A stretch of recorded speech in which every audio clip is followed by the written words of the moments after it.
Boa noite a todos vocês que estão conosco agora nesse último painel do terceiro dia da Alternative Week. Para vocês que estão esperando, os nossos convidados já estão se conectando. Eu quero dizer a vocês que a ideia é a gente discutir sobre o setor de Private Equity. É claro que a gente não escuta falar muito sobre isso no varejo, né, nos investimentos que a gente está mais acostumado a lidar, são sempre aqueles CDBs, LCAs, LCI, mas a ideia até com a Alternative Week é exatamente trazer outras oportunidades de investimentos para vocês. Para falar sobre isso, a gente vai receber Jorge Paulo Lemann e Guilherme Benchimol, que dispensam apresentações. Primeiramente, Jorge Paulo, muito obrigada por aceitar o nosso convite. Boa noite. Boa noite, um prazer estar com vocês. Prazer é todo meu, pode ter certeza, e eu estou muito ansiosa para o nosso painel começar. Vamos lá, vamos chamar o nosso segundo convidado, Guilherme Benchimol. Oi, olha só que surpresa, Guilherme Benchimol e André Street. Nossa, realmente vai ser um papo de peso aqui, não é, gente? Então são 3 convidados que dispensam apresentações. Bem-vindos. Tudo bem, Ana? Tudo bem, Jorge? Obrigado por ter aceito o convite. A gente tirou 2 dias de férias aqui em Jericoacoara e aí eu falei, já estamos com o Jorge aqui, que é o maior empreendedor da história do Brasil. Vamos colocar o André junto, que não está muito longe também, e a gente faz um papo nós 3. Tá, muito. Vamos começando, tá? Tudo bem, Ana? Tudo bem, Jorge? Muito bem. Deve estar super tarde para você aí, né? Não, eu estou no Brasil. Ah, está no Brasil? Bom, vamos começar o nosso bate-papo. Agora a gente tem uma terceira estrela aqui para discutir conosco sobre essa indústria de Private Equity. Eu queria começar até perguntando para o Jorge Paulo, honrando a presença dele aqui conosco. Para quem não sabe, a história do Jorge Paulo, que eu duvido, um livro que conta a história da vida dele, né, como empreendedor e também dos seus lendários e também mais longínquos sócios, que é o Sonho Grande. Dá para a gente entender um pouquinho da história dele, principalmente considerando um dos principais e pioneiros precursores mesmo da ideia de Private Equity no Brasil, com a GP Investimentos em 1993. Por isso, Jorge, eu queria saber de você, o que você acompanhou nessa evolução na indústria de Private Equity no Brasil, daquela época até agora? Como que você enxergou todo esse movimento? Cresceu muito o volume de recursos disponíveis para operações do tipo Private Equity, né? Apareceram alguns dos investidores estrangeiros que atuam nesta área, e então evoluiu muito. Quando nós começamos no GP, que na realidade foi o Beto Sicupira que tocou lá a GP, e tinham poucas operações, pouco dinheiro, e aos poucos o mercado foi evoluindo e hoje em dia tem muito mais dinheiro disponível para fazer private equity e volumes muito maiores. Quer dizer, então eu diria, e atraiu muita gente para o ramo, então eu diria que evoluiu muito e foi favorável o crescimento do setor de private equity no Brasil. Muito bem. O setor de Private Equity no mundo corresponde a 4 trilhões de dólares. O Brasil não representa nem 3% dessa indústria. Então, realmente é uma indústria em evolução aqui para o nosso mercado. André, não preparei perguntas para você, mas já vou pensar em uma ou outra. Mas o que eu quero fazer agora é para o Guilherme. Guilherme, eu queria saber de você.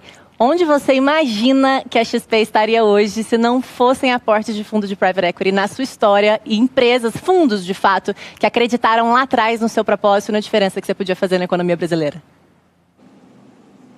Bom, Ana, eu comecei a empresa em 2001 e a gente só foi ter sócio investidor 9 anos depois, né, em 2010, quando um fundo britânico chamado Actis comprou 20% da empresa por 100 milhões de reais. Ele fez uma oferta primária, aportando no caixa da companhia. E, sem dúvida nenhuma, a gente não estaria aqui. Se é difícil você empreender só com capital próprio, chega uma hora que você precisa ter escala, e mais do que escala, né? Você precisa que te aumentem a sua autoestima, né? Então, quando vem alguém de fora e corrobora a sua tese, colocando não só o dinheiro, mas ajudando você com melhores práticas, te deixando mais inteligente, isso te permite evoluir bastante, né? Então, ali foi um salto importante que a gente deu, ainda mais o segmento nosso, que é o segmento financeiro, que depende de credibilidade. É uma coisa é você explicar uma empresa pequenininha que começou lá atrás, né? Depois que entrou esse fundo inglês, que era da coroa britânica, eu falava sempre que a Rainha Elizabeth era minha sócia, né? Então ficava mais fácil defender que o projeto era sério, né? Então ajuda com capital, ajuda com inteligência, ajuda com governança. E eu acho que toda empresa que deu certo, ela acabou tendo um fundo parceiro que ajudou a catapultar esse processo inicial. Uhum.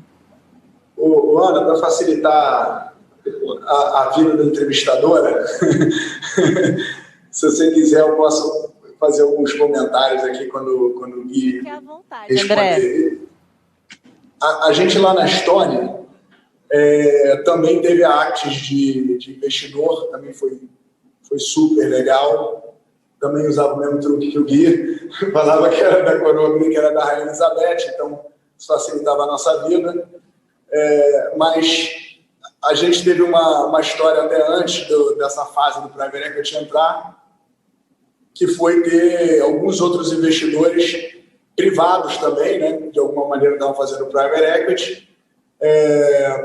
O Jorge Paulo foi um dos meus primeiros de todos, na minha vida, inclusive, e conseguiu facilitar diversas ocasiões na nossa vida Estou tentando empresarial. entrar pelo computador agora, que vai ficar melhor. Eu tô aí o host. Tá bom, valeu. Tem um ruído aqui. Entrou um som aqui Entrou um som paralelo. Não sei se a gente está normal aqui o som pra gente, O pessoal da não. nossa equipe vai tomar conta disso. Desculpa se a gente interrompeu, mas faz sentido a gente entender exatamente sobre essa evolução. Não sei se os nossos convidados estão nos ouvindo. Jorge, você me escuta? Eu estou ouvindo. Então, perfeito. Eu vou aproveitar e direcionar uma pergunta para você, portanto. Que até trazendo... Olá. Oi. Ana, a gente estava falando aqui, o André foi cortado. Você tá ouvindo bem, Ana? Sim, escuto vocês perfeitamente. Eu termino o teu... Bom, aí a gente teve lá a Actis, como eu estava falando, que também foi nossa investidora, mas antes disso teve, por exemplo, o Jorge Paulo, que fez Private Equity, né, fez um investimento privado e foi nosso mentor. Então, isso também na história do Private Equity é uma coisa muito importante, Ana, que é você ter investidores que às vezes entram como o que a gente chama de anjos, né, que são aqueles investidores que entram no começo do negócio, que são empreendedores que têm mais experiência que você e que te auxiliam no caminho, né? Até você chegar a uma fase que você atrai os fundos de Private Equity. Né? Então, antes disso, você precisa de outros empreendedores que sejam experientes, que conheçam o ciclo empreendedor e que consigam ver valor numa equipe, numa ideia, estejam dispostos a colocar capital, mas principalmente colocar a coisa mais valiosa de um empreendedor, que é o seu tempo, né? Para ajudar um empreendedor menos experiente para chegar ao nível de uma empresa de Private Equity. Uma empresa como uma Actis, depois uma General Atlantic, por exemplo, que também são colegas meus e foram investidores de vocês na XP, esses fundos normalmente entram em empresas mais maduras, né? Então, até lá, você precisa de alguns outros investidores com outra capacidade, que tem um pouco mais de habilidade em ajudar o empreendedor. E aí depois o Private Equity entra, te dá credibilidade, um cheque maior para você escalar um negócio que já está mais repetitivo. Até o IPO, enfim, uma venda, o que for.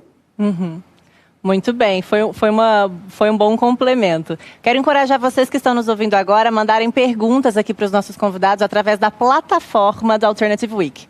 Para quem não sabe onde encontrar esse link, procure as redes sociais da XP Investimentos que vocês vão encontrar.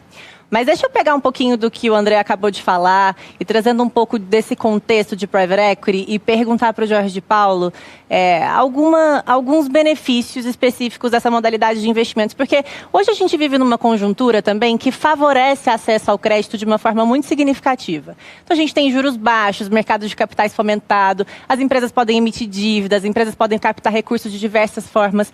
O que justifica para uma companhia aceitar um fundo de private equity, sendo que com isso ela tem que aceitar novos sócios externos, trocar governança, mudar muito da sua própria estrutura? Qual que é o trade-off que o empreendedor realmente tem de aceitar esse capital externo que vem com essas outras características ao invés de tomar uma decisão diferente? Eu acho que o empreendedor que capta dinheiro com um private equity bom vai ter acesso a uma mentoria. Em geral, esses fundos de private equity têm experiência com outras empresas parecidas ou similares, então eles podem ajudar na boa governança da empresa, podem trazer ideias novas, podem trazer contatos também. Muito empreendedor não tem acesso a contatos no exterior, se o investidor de private equity é do exterior e pode trazer isso. Então, eu acho que basicamente soma muito em termos da governança e nas estratégias futuras, e é alguém de fora com mais experiência que pode trazer know-how que a empresa talvez utilize para crescer mais e mais rápido, né? Uhum. Com certeza. Vocês se sentiram assim, André e Guilherme? Sem dúvida, Ana. Você tem o que o André comentou também é importante, né? Você tem alguém que te ajude a talhar caminho, né? Se já tem alguém esses fundos, eles são fundos internacionais normalmente, né? Então são fundos que já viram muita coisa dar certo e muita coisa dar errado, né? E eu adoro conversar com gente que fez coisa errada, né? Porque você não repete o mesmo erro. Então, quando a Actis entrou com a gente, ela já tinha investido em outras empresas similares na China, na Europa, na Ásia como um todo, nos Estados Unidos. Então, você conversa lá com a equipe financeira deles, né? Você vai descobrir várias coisas que você tinha dúvida, que depois de conversar com a turma lá, você vê que o caminho não era bem aquele, né? Então, esse capital intelectual, ele é extremamente importante. Não é só o capital em si, não é só o cheque, né? Você está buscando esse algo a mais que é essa experiência, né? Então, isso faz diferença, né? Aprender com os erros dos outros, aprender com outras pessoas que estão alinhadas com você a longo prazo. E quando quando esse fundo entra nesse estágio ainda que você não é listado, ela está mais alinhada do que nunca, né? Porque ela não pode vender a ação dela, né? Não é tão fácil vender a ação dela, desculpa, né? Então, sim, ele sabe que tem que te ajudar a crescer. Então, ter um sócio do teu lado, que tem capital, que tem experiência, que está alinhado com você a longo prazo, isso te permite ficar mais inteligente a longo prazo, né? Uhum. Então, é saber aproveitar essa estrutura. O que é importante é quando você faz um movimento desse, né, de embarcar um fundo de PI, que você fique aberto, né? Que você fique aberto a escutar, que você fique ainda mais humilde, porque quando o sócio é bom, ele te pergunta coisa difícil, né? E são as perguntas difíceis que te faz ser um empreendedor melhor. Quer complementar, André? A única coisa que eu diria é, se é empreendedor, verifica bem a qualidade desse investidor, porque isso vai ditar o sucesso, foi o que o Gui falou, porque uma vez que você embarca o investidor certo, é muito importante você abrir uma nova sociedade, então é muito importante que você consiga pegar aquela experiência desse fundo para você colocar nos equipamentos da sua empresa, né? Então é importante achar o investidor bom, e aí é um pouco de pesquisa, de entender as outras experiências com outros empreendedores que esse fundo teve, e ver o que o fundo, no final do dia, o que ele fez, né? Uhum. Como qualquer outra pessoa no mundo, ver o que que esse fundo fez nas empresas que ele investiu, e quem são as pessoas que vão se envolver com você. Uhum. Quando a Actis entrou como sócio lá atrás, ela entrou em que valuation? Entrou a 600 milhões. 600 milhões de reais. A gente também, a gente teve, quando a Actis entrou, ele entrou a 500 milhões de reais, né? Então, olha... não, foi 500 e pouquinho. Quase, foi menos de 600. A gente foi 500 milhões E o mais interessante é que, como vocês mesmos disseram, não é só um aporte de capital, é um aporte intelectual. Né? É realmente um fundo de private equity que vem para alavancar essa empresa, que é um dos grandes fatores que a gente quer trazer também aqui nesse quadro com vocês. Mas olha, eu tenho uma outra pergunta, quero começar com o Jorge Paulo mais uma vez, que é o entendimento de como escolher as melhores pessoas para estar ao lado de vocês. Eu vejo isso muito na XP, né? Eu trabalho lá há 4 anos, a gente tem realmente esse pilar muito forte de espírito empreendedor. Acredito que a Stone também tenha isso na veia. E com certeza, Garantia e qualquer outra empresa que tenha tido traços da personalidade do Jorge Paulo também olha para isso, né? Então, como que você, Jorge Paulo, consegue identificar as pessoas que são propensas a se tornarem seus sócios no seu negócio? Nós nunca transformamos as pessoas em sócios imediatamente. Sempre foi num processo lento, onde nós tínhamos tempo para avaliar as pessoas e no Garantia era uma firma pequena, então todo mundo se conhecia, trabalhávamos juntos numa sala grande, dava para avaliar bem as pessoas.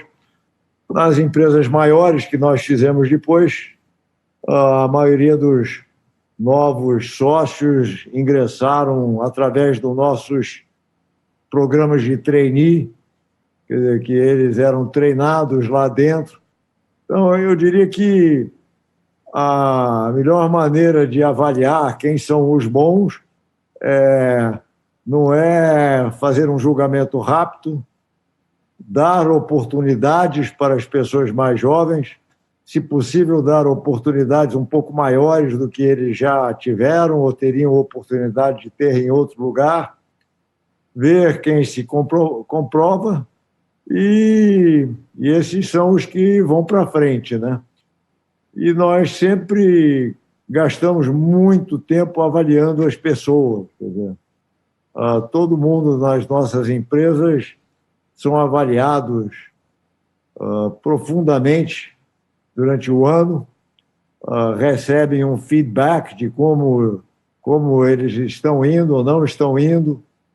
Os principais executivos sabem exatamente quem são as pessoas que estão num fast track ou estão andando mais depressa, o que elas precisam ou o que a empresa pode fazer para ajudá-los. Então, esse negócio de escolher gente boa e sócios bons não é uma coisa que você dá uma olhada e resolve logo. Você tem que avaliar com o tempo e dando oportunidades para as pessoas se comprovarem e acompanhar isso com muita regularidade. Uhum. Querem comentar? Guilherme e André. Posso complementar aqui dizendo que, complementando tudo que o Jorge falou, eu assino embaixo também, mas eu acrescentaria talvez 2 coisas que a gente olha também com bastante profundidade, né? A gente gosta daquele executivo que é completamente obstinado pela empresa, quase um tarado no bom sentido, né? Aquela pessoa que a definição minha de obstinação é aquela pessoa que, não importando quantas vezes ela cair ao longo da trajetória dela, ela vai se levantar, vai sacudir a poeira, vai aprender com os erros do passado e vai se tornar uma pessoa cada vez melhor, né?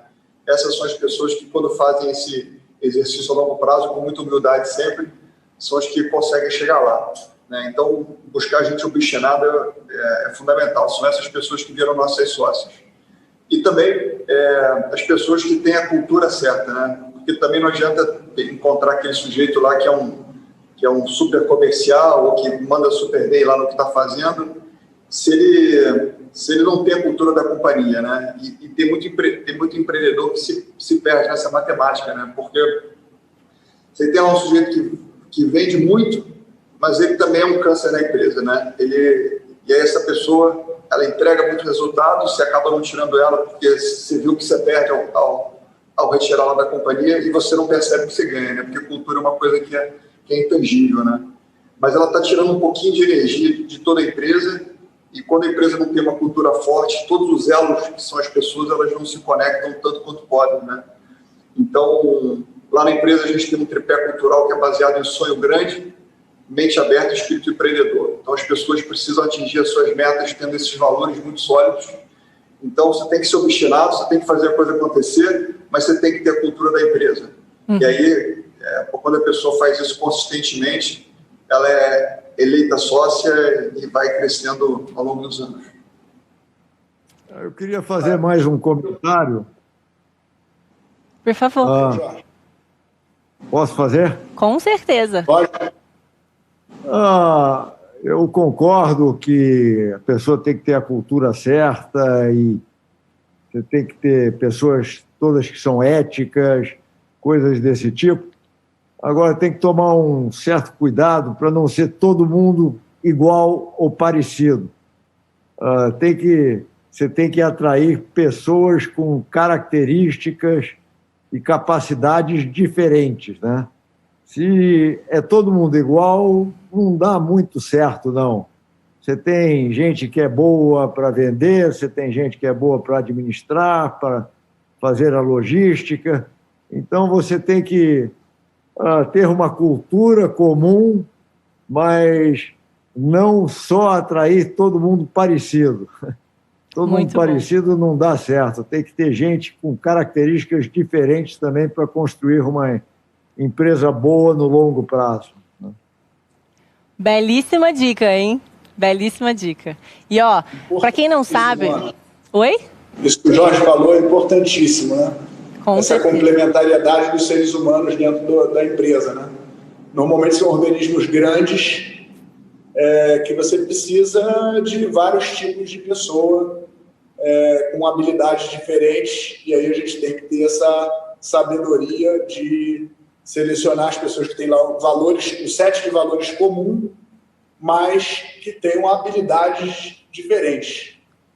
Exato, cada um com a sua singularidade, complementados entre si para construir esse ambiente corporativo bastante saudável. Mas olha, a ideia aqui desse bate-papo, claro, a gente está falando aqui, né, de todo esse processo de sociedade, os fundos de private equity, eles se tornam sócios dos negócios que eles escolhem, até por isso essa pergunta. Vale a pena dizer que a ideia desse painel é também fazer com que vocês entendam que existe uma modalidade de investimento em private equity, até se você não tem um fundo de private equity, ou não tem uma empresa que vai ser investida por um fundo de private equity. Pela primeira vez, a XP conseguiu tornar acessível um fundo de investimento com uma estratégia private equity para os investidores brasileiros, que foi uma estratégia que aconteceu agora no ano passado. A gente captou 1,3 bilhões de reais com mais de 5 mil investidores interessados em fazer esse investimento. Então, de novo, é uma estratégia interessante para que o público brasileiro entenda uma outra modalidade de investimentos e complemente a sua própria carteira, o seu portfólio de investimentos. Você tem alguma coisa para falar sobre isso, Guilherme? Olha, Ana, quando você tem a economia do Brasil ficando mais parecida com a economia do mundo, né, com juros mais normais, o Brasil nunca teve juros normais, né? O Brasil sempre foi o país do rentismo, né? Então, o Brasil, desde o início do Plano Real, tem juros médios superiores a 13% ao ano, né? Mesmo com os 2% atuais, é mais de 13% por 26 anos. Então, aqui no Brasil, de verdade mesmo, a gente nunca teve que investir, né? Porque você tinha o melhor dos mundos, né? Tinha alto retorno, baixo risco e tinha alta liquidez, né? Você ganhava 13% ao ano apertando o botãozinho com liquidez de zero. Quando o Brasil chega com juros de 2% ao ano, isso naturalmente aflora uma nova indústria de investimentos, né? As pessoas começam a ter que diversificar, a ter que entender o que é volatilidade, o que é longo prazo, e a indústria de PI acaba naturalmente nascendo, né? É uma indústria que é mais específica, né? É uma indústria que matura mais a longo prazo, mas historicamente ela traz mais retorno do que os ativos listados, porque busca companhias em estágios anteriores, né? Só ver o valor de mercado que a XP tem, que a Stone tem, né? Por lá atrás a Actis comprou nossas empresas em torno de 500 milhões de reais, né? Hoje elas valem muito mais do que isso, né? Então você pega a companhia um pouco antes e você surfa essa trajetória toda. E você acaba tendo mais retorno porque justamente você abre mão de liquidez no curto prazo. Esses fundos normalmente tem ciclos que ficam ali entre 6 e 8 anos na média, né? Então, você tem baixa liquidez, naturalmente, essa baixa liquidez tem que te trazer um prêmio de risco, né? Então, assim, eu não tenho dúvida nenhuma que se a gente conseguir manter as contas públicas no trilho, que é um desafio, mas eu estou confiante que ele vai ser bem cumprido, que cada vez mais essa classe de ativo vai surgir, porque naturalmente você está investindo na economia real, né? Você está investindo em empreendedores de sucesso, competentes, que vão continuar fazendo a coisa acontecer e que um dia tendem a abrir capital. Então, eu não tenho dúvida que essa vertical vai ser cada vez mais fortalecida nos próximos anos. Com certeza, a gente só vai precisar de novos fundos de private equity na XP, né? Porque esse a gente já captou muito, quem investiu, quem não investiu não tem mais como investir, então a gente espera novos veículos com essa estratégia de investimentos. Ó, chegou uma pergunta para o Jorge Paulo aqui do público que está nos acompanhando pela plataforma, a pergunta do Samuel. Ele está perguntando o seguinte para você, Jorge. Quais as principais armadilhas de um investimento em private equity e como evitá-las? Olhando os investimentos que deram errado na sua mão, qual foi a principal lição que ficou?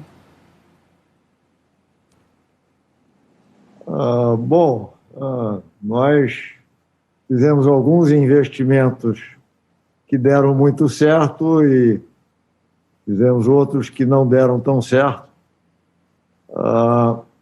O que nós aprendemos nessa área é que quando nós tentamos fazer vários investimentos ao mesmo tempo, nós tivemos menos sucesso do que quando nós estávamos focando em fazer operações de private equity mais individualizadas.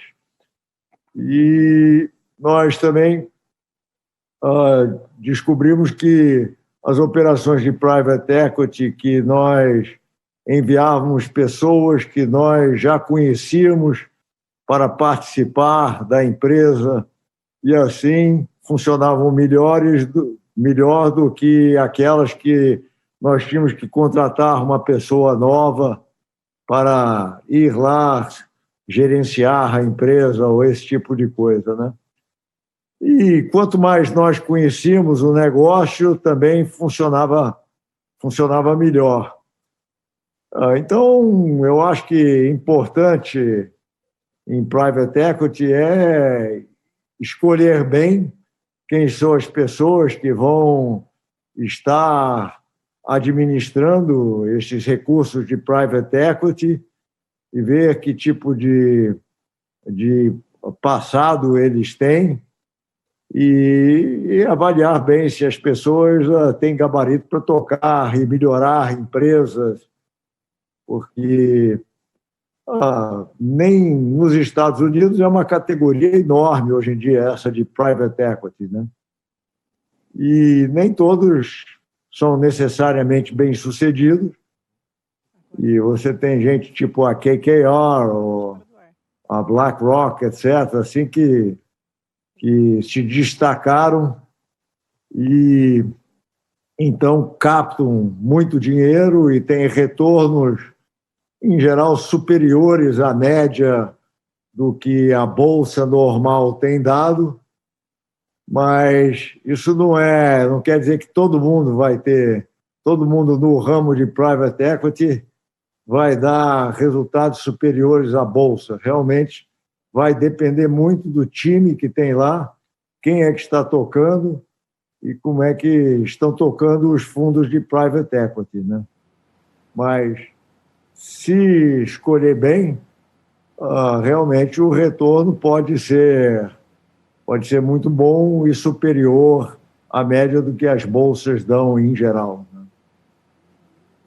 Sempre se lembrando que a liquidez não é uma prioridade dessa estratégia de investimento. Então, ele realmente tem que vir complementar, principalmente para vocês que buscam por essa modalidade de investimento como uma estratégia complementar ao portfólio de investimentos que já existe.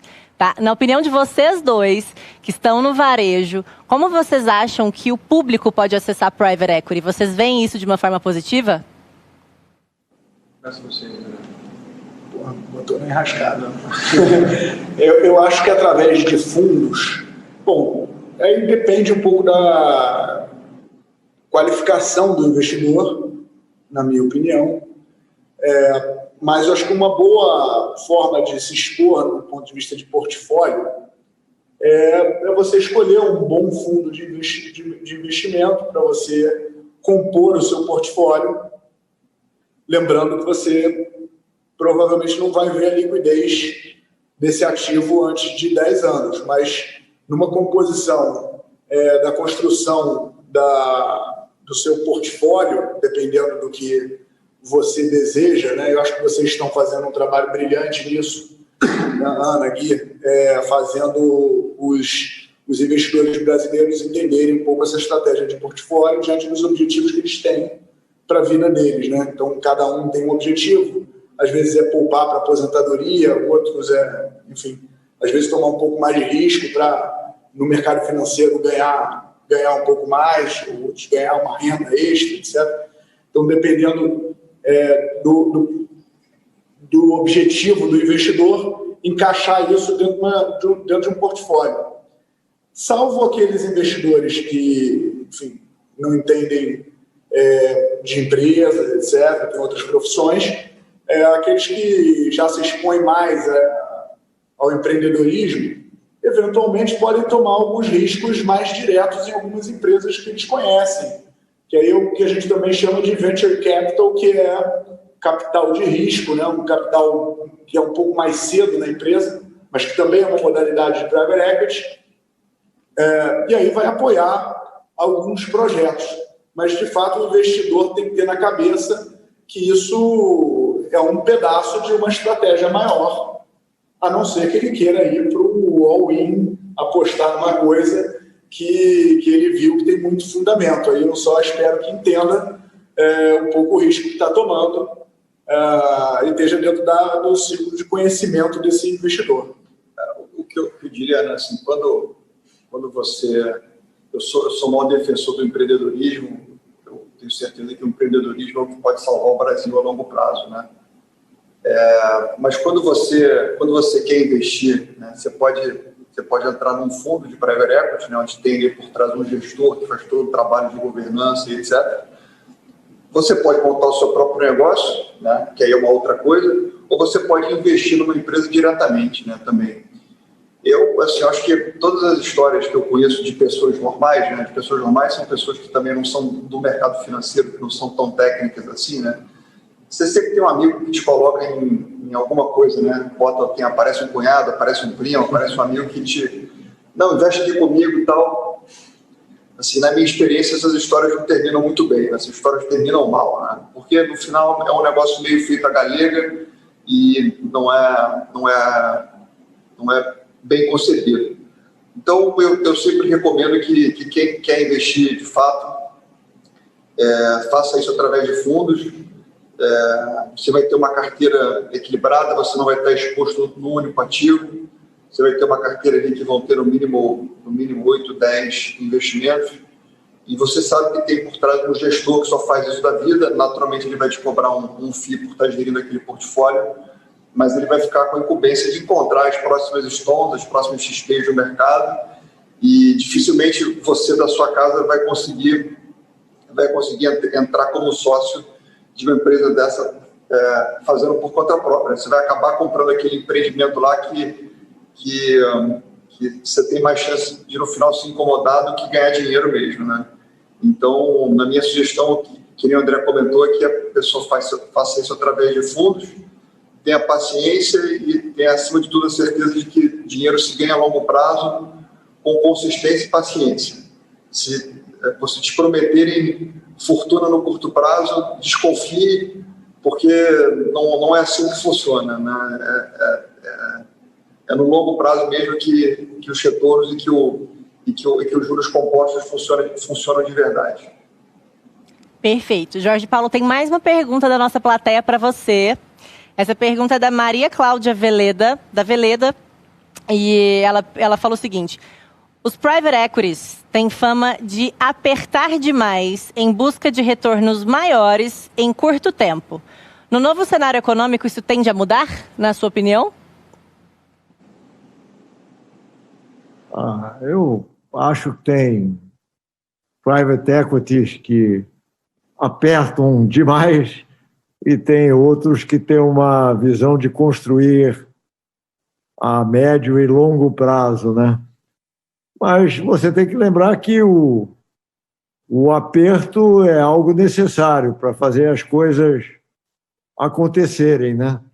Se não houver o aperto, as coisas continuam mais ou menos como era antes e private equity basicamente visa melhorar a empresa, visa fazer coisas de uma forma diferente e assim. Então, eu acho que o aperto é necessário, mas a dosagem tem que ser certa. Quer dizer, você não pode apertar demais ou com falta de bom senso e tem que dar um tempo para quem está lá tocando a empresa realmente realizar as mudanças necessárias e para melhorar, né? Mas o aperto, até certo ponto, é necessário.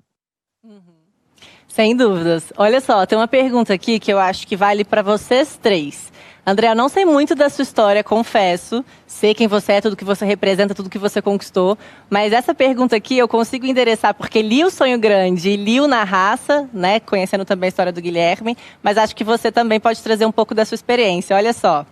Jorge Paulo, você declara no livro Sonho Grande que você quebrou nos 20 anos iniciais da sua carreira. Para quem não leu o livro, certamente quer saber como você virou esse jogo. Acho que a ideia é você trazer um pouco de mensagem inspiradora para esses empreendedores no Brasil. O Guilherme faz isso também com a trajetória dele, até para vocês contarem um pouco de como foi esse processo de início, quando a gente acaba enfrentando muito mais obstáculos do que sendo bem-sucedido. Como manter a resiliência?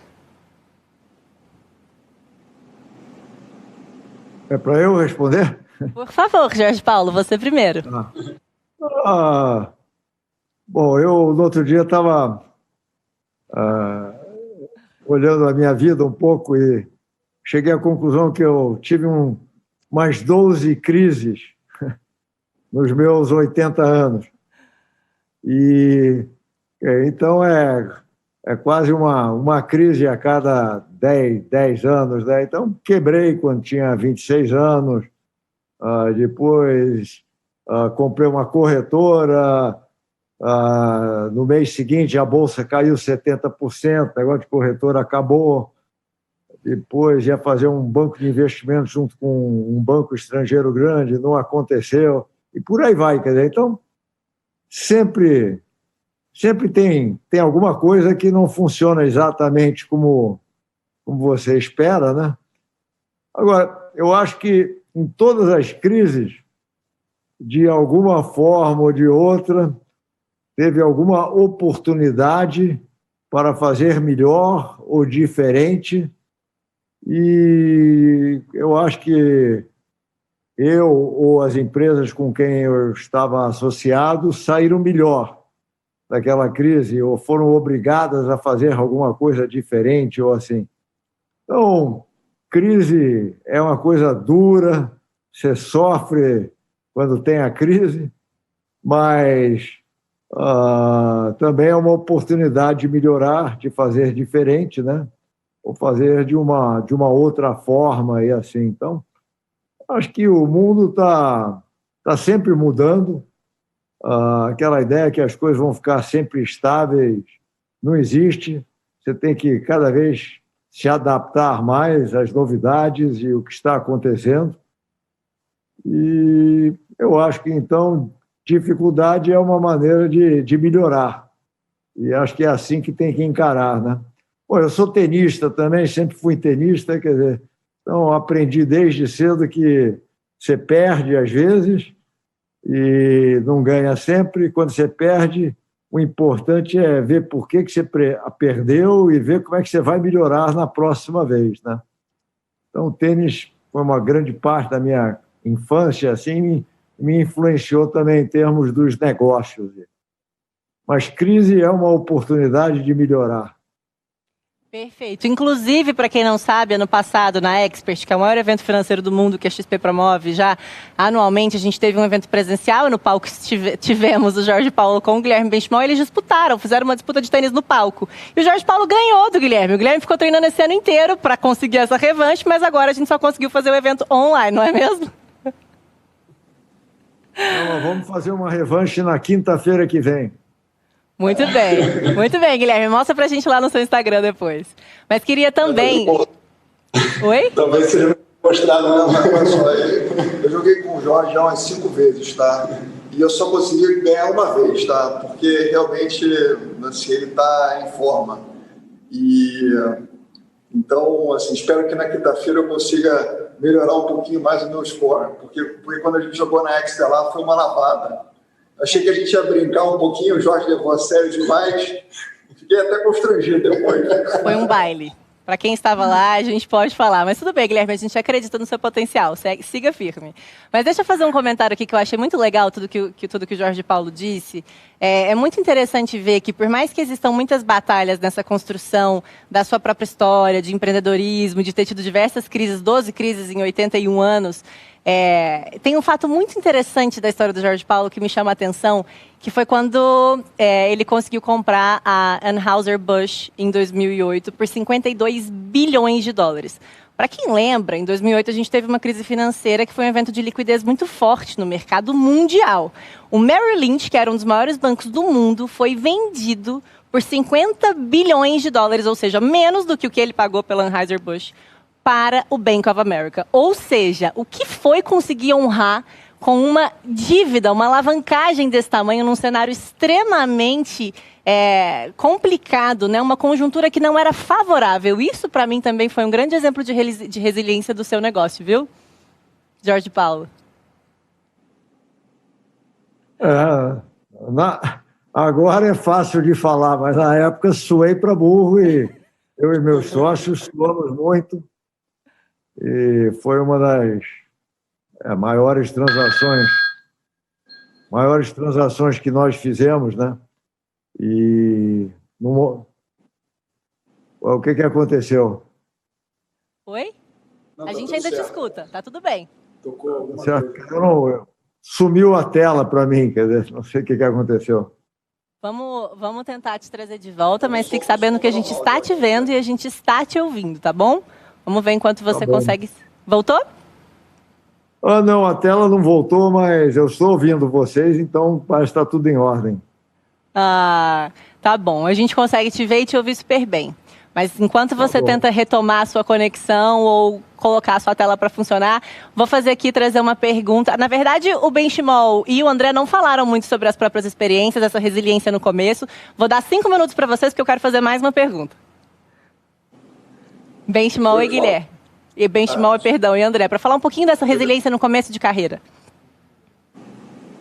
Olha, a gente eu falei um pouco sobre isso mais cedo, né? Infelizmente, o caminho entre o presente e o seu sonho grande lá não é uma linha reta, né? Você tem que botar isso na sua cabeça, né? Você vai passar por vários obstáculos ao longo da trajetória, que são as crises, né? Entre elas, né? Você pode ter crise externa, você pode ter crise interna, você pode ter dificuldade, pode ter um concorrente novo que surge. Então, não vai ser fácil e não vai ser estável. Eu sempre digo que na vida você tem que ser capim, você não pode ser bambu. Você nunca vi capim quebrar. Um capim, bate o vento que for, ele vai se adaptar lá com facilidade. Já o bambu, não. O bambu é aquela planta que é firme, se bater um ventinho ela segue firme, mas se bater um vendaval, ela vai quebrar, né? Então, você não pode ser arrogante, né? Você tem que se adaptar com velocidade e você tem que se levantar sempre, né? Você tem que saber que você vai ter dificuldade, que se você for baseado em dados e fatos, se você tiver montado um time bacana, se você tiver cercado das pessoas certas, se você tiver formado a cultura correta, quando surgirem as crises, as oportunidades vão surgir também. E se você tiver essa cabeça, você vai sair das crises sempre mais fortalecido, né? E, de novo, esse exercício que a longo prazo vai te fazendo ficar cada vez melhor. Eu me lembro que bem no meu comecinho de carreira, né, talvez a fase mais difícil que eu tenha passado, foi logo que eu comecei a empresa, eu achei que empreender era moleza, né? Eu tinha 24 anos de idade na época, né? E aí eu montei um business plan com o meu sócio na época, E quando você monta um business plan no Excel, fica uma maravilha, né? Porque você puxa a fórmula e em 4 anos você domina o mundo. Né? Você bota lá vezes 1,2%, né? E puxa aquele negócio, olha e está tudo certo. Né? Você custo fixo, né? Você vai abrir uma conta por dia e aquilo vai crescer um pouquinho a cada mês. E na vida não é nada disso, né? E um ano depois eu tive que vender meu carro, fiquei duro, super duro, e fiquei lá fazendo meu currículo, né? Falei, caramba, pô, vou ter que voltar a morar com meu pai e com a minha mãe, mais um fracasso na minha vida. E quando você menos espera, né? Se você faz a coisa certa, se você está empurrando o seu carro, né? Que é uma outra analogia que eu faço, né? Se você enguiçar teu carro na estrada e começar a empurrar, muita gente vai estacionar o carro junto no acostamento e vai empurrar junto com você. Mas se você ficar sentado no capô do carro, abanando a mão, ninguém vai te ajudar. Então, se você se ajuda, se você corre atrás, as coisas convergem na sua direção, aparecem vários anjos da guarda que começam a empurrar o carro junto com você e as coisas dão certo, né? Então, tem que acreditar, tem que trabalhar duro e saber que vai ser assim, né? Que vai ter muita montanha-russa até você chegar lá um dia, né? De fato. André? Eu tive diversas crises externas, internas, causadas por mim. Eu fui a causa da crise algumas vezes. Inexperiência, burrice, por todos os motivos.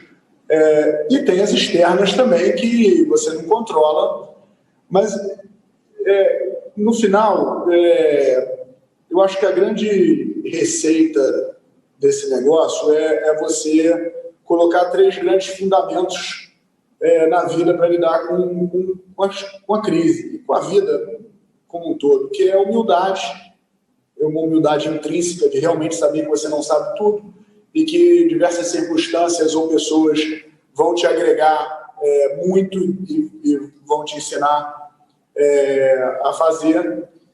Resiliência, de não desistir do seu sonho, o que o Jorge Paulo sempre fala, do sonho grande, de você ter um objetivo longo, suficientemente grande para te animar, para que quando as paredes aparecerem na sua vida, você ter energia dentro de você para passar por cima, pelo lado, encontrar um caminho para atravessar esse muro que muitas vezes se cria nas nossas vidas. E a terceira coisa muito importante é ter amigos e professores, né? Então, você ter pessoas que você forma relação ao longo da vida, que, como o Gui falou, que quando você empurrar o carro, se você tiver muitos amigos, alguns deles vão passar naquele dia chuvoso, quando eles verem que você está lá empurrando o carro, mas é muito importante você ter essa atitude, que eu acho que é fruto da resiliência, da resistência, da energia de persistir. Para isso é importante o sonho grande, que é o que te gera, te dá o combustível para você continuar interno, você continuar empurrando o carro mesmo na chuva, né? E na medida que você fizer amigos genuínos de verdade, as pessoas entenderem que você é uma boa pessoa, que você está fazendo força, empurrando a sua causa para frente, você certamente vai ver alguns anjos da guarda aparecerem e não é coincidência. Com certeza. Jorge Paulo, você já consegue nos ver ou apenas nos escuta agora? Não, voltou. Tocou uma campainha e apagou o vídeo, mas já eu voltei. Então tá bom, a gente consegue te ver e ouvir perfeitamente. E por isso, eu quero te fazer mais uma pergunta, e a gente já está caminhando para o final, então se vocês têm alguma pergunta para fazer para essas 3 figuras ilustres aqui, corram na plataforma do Alternative Week. Mas a minha última pergunta para o Jorge Paulo, na verdade, é: qual conselho você deixa para o Guilherme e para o André publicamente? Eu acho que o negócio do Guilherme vai crescer enormemente, né? Eu acho que a XP está só começando e tem uma pequena porcentagem do mercado brasileiro no momento e o negócio dele vai crescer muito. Então, a empresa vai ficar muito maior e eu acho que a operação eficiente da empresa é algo muito importante, mas eu acho que no futuro ele vai ter que ser muito mais um estrategista do que propriamente um operador. Então, eu acho que ele vai ter que arrumar gente muito boa para tocar o operacional do dia a dia e vai ter que gastar muito mais tempo para ver em que direção a empresa está indo.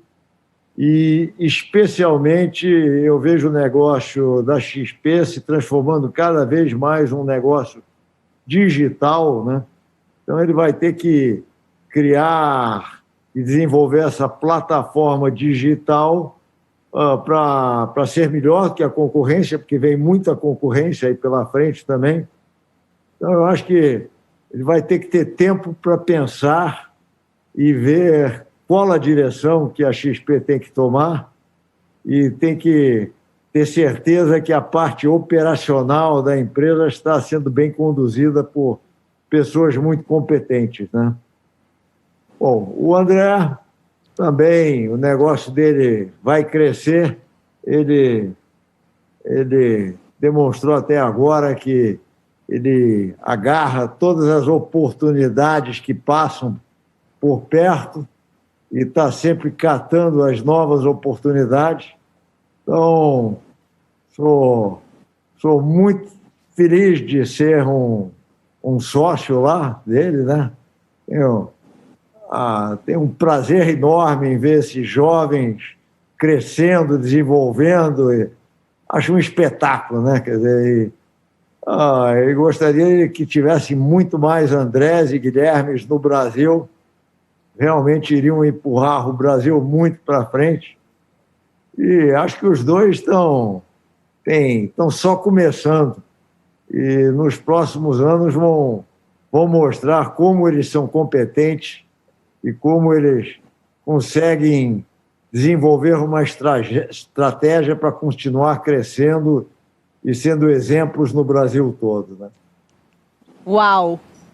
Inspirados? Até eu me senti inspirada com essa dica, com essa recomendação que ele deu para vocês dois. E por isso, a minha pergunta final para vocês dois agora é: qual característica do Jorge Paulo ou da trajetória profissional dele que vocês mais admiram e vão levar na vida de vocês? Jorge, eu queria começar aqui te agradecendo por tudo, não só como amigo, né, mas como brasileiro mesmo. Assim, eu tenho na vida 3 referências, né? Meu pai, o Senna e você, como empreendedor. Tá? Você é o maior empreendedor que o Brasil já teve e assim, um orgulho enorme estar perto de você, escutando teus conselhos. Eu sei que o Jorge é o seguinte: se você mandar para ele uma mensagem meia-noite e 10 ele já te respondeu, né? E assim, você é um cara sensacional e tudo que você fez, você vai fazer ainda, né? Você segue sonhando grande mais do que nunca. A gente usa a terminologia sonho grande, né? Que foi você que batizou ela. Então, definitivamente, eu e o André, a gente só está aqui porque você abriu as portas. Então, eu queria muito mais te agradecer e dizer que para a gente é uma honra ter você como o nosso Senna do empreendedorismo. A gente vai honrar sua trajetória aí. Aliás, você vai continuar puxando o trem, a gente vai atrás. Ô Jorge, primeiro eu tenho uma gratidão muito profunda de vida por você. Você é um cara muito especial, não só para mim, mas como para o Gui, para o Brasil, né? Você ancorou o que é ser um empreendedor de verdade nesse país tão difícil de se empreender. Então, você botou a barra lá em cima e você teve a generosidade de dividir o seu tempo do fundo do coração. E eu que te conheço há tantos anos, sei que você faz isso, não é por você faz isso do fundo do coração, faz isso para compartilhar a sua experiência e o conhecimento com os outros. E você tem um prazer também, você conseguiu associar isso a um prazer de ver o crescimento das pessoas mais novas e que você vê que, de fato, estão se esforçando para fazer o certo. Então, parabéns pelo que você é e uma gratidão muito grande que, na verdade, acho que é uma palavra aqui que a gente carrega pessoalmente, mas também acho que tenho certeza que a gente fala em nome de milhares de empreendedores, não só no Brasil, no mundo todo. Você acabou se tornando a referência. Mas, ó, Jorge... Mas não para não, porque a gente está indo atrás. Então... Não, e essa juras de amor aqui, quinta-feira no tênis não tem moleza não, tá? Eu vou te pegar lá, tá? Ô Gui, eu nem entro nesse jogo aí, nem jogar tênis com o Jorge não é bom não. Boa sorte. Que ele ainda tá fera. Muito bem. Inclusive, essa pergunta, né, para trazer um pouco mais de humanidade para esse assunto, ela não é aleatória. Como a gente mesmo falou, investir em pessoas é o que traz o sucesso a longo prazo. E Private Equity não é nada mais do que isso. Você encontrar boas empresas para alavancá-las, acreditando no propósito de pessoas que trabalham ali dentro todos os dias para trazer um propósito para algum produto ou para algum mercado, que foi o que vocês dois fizeram, foi o que você fez e foi o que você faz escolhendo as empresas que você coloca dentro do seu portfólio também. Espero que vocês tenham gostado dessa pauta. Quero dizer a vocês que acompanharam esses 3 dias de evento, que sigam a XP nas redes sociais, que entendam exatamente o propósito da companhia de ajudar o brasileiro a investir melhor, principalmente. E dizer que para quem se interessa mais sobre Private Equity e Venture Capital, que foram assuntos tratados aqui, dentre inúmeros outros, para vocês conhecerem a ABVCAP, que é a Associação Brasileira de Private Equity e Venture Capital, para vocês buscarem mais informações por lá. De novo, é um mercado incipiente no Brasil, mas ele está evoluindo, ele está crescendo e tem que ser mais um tipo de produto para a carteira de investimentos de todos vocês que estiveram aqui conosco durante hoje, ou esses 3 dias de evento, ou em alguma outra pauta, mas que acompanharam também esse quadro que eu tive o privilégio de encerrar. Eu agradeço muito a presença de vocês. André, obrigada pela surpresa. Benchimol, obrigada pelo seu tempo. Jorge Paulo, um imenso prazer em conhecê-lo. Muito obrigada pelo tempo de vocês. Parabéns, Ana. Parabéns para todo o time da XP. Essa companhia é um espetáculo. Obrigado, André. Um abração. Obrigado, gente. Um abraço. Um abraço, Jorge. A gente se vê aqui. Tchau. Abraço. Tchau. Abraço aos clientes. Tchau, pessoal. Obrigado. Espero que vocês tenham gostado. E quem sabe a gente não se encontra na próxima Alternative Week. Até breve.